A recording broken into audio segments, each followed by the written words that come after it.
hear it, and see it when you want it. On demand, audio and video at 630WPRO.com. Water quality improvement that not only benefit the blue water of the ocean and Rhode Island Sound, but that reach up into every community in the state to give real benefits to people who love the water and who love the outdoors. And it's just, I'm so proud to be standing here with the Senator and Save the Bay and our colleagues from the environmental community in Rhode Island to celebrate this moment. And we're really excited about the potential for this to really elevate the work that we've already begun in our investment in habitat restoration and environmental protection and in water quality for this part of the world. It's also worth mentioning that Rhode Island organizations like URI and CRMC have shown immense leadership, but they're always up against resource constraints in trying to do the things that they've accomplished.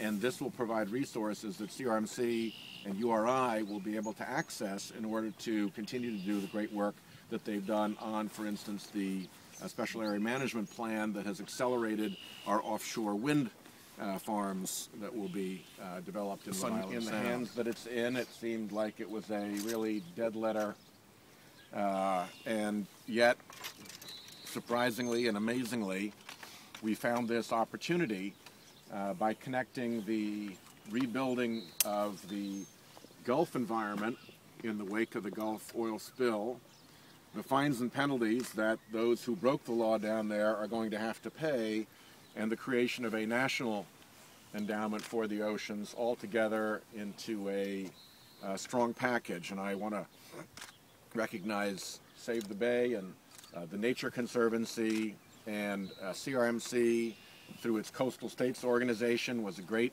lobbying effort. The Nature Conservancy from around the country came forward, Save the Bay, and plugged in its network, and the national environmental community really spoke on this.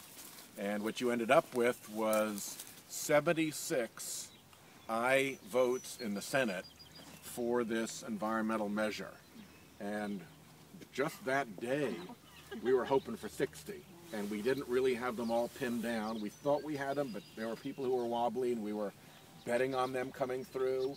So as the vote piled in and it began to gather momentum, the fact that it finally came to 76 was a wonderful thing, not only because it showed the bipartisanship, but because it showed real strength, so that now when we go to the House, this isn't something that just squeaked by. This is something with an authoritative vote behind it, with a bipartisan vote behind it, and that gives us a very strong card to play in the negotiations with the House of Representatives.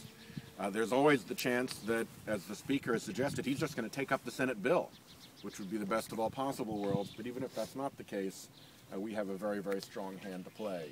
But none of that stuff would have happened if it had not been for the environmental community seizing this moment and getting people activated all around the country. And the Rhode Island environmental community focusing on this was at the epicenter of that.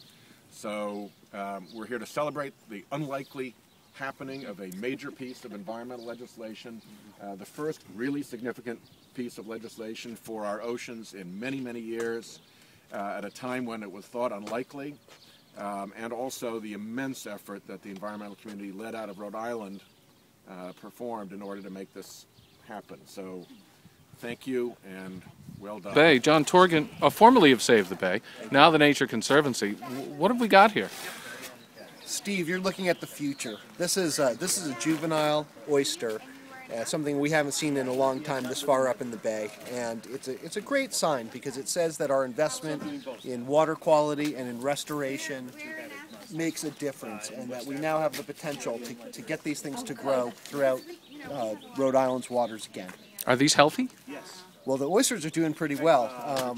Right now, this part of the bay is still closed to shellfishing, but it is a great candidate for habitat restoration because these things, not only are they great to harvest and eat, but they are really the cement that creates the substrate, the habitat for lots of different shellfish and fish and other marine life that once lived here and are now in steep decline. But this is a sign of a comeback, so it's great to be here to celebrate this and the Restore Act and the National Endowment for the Oceans today.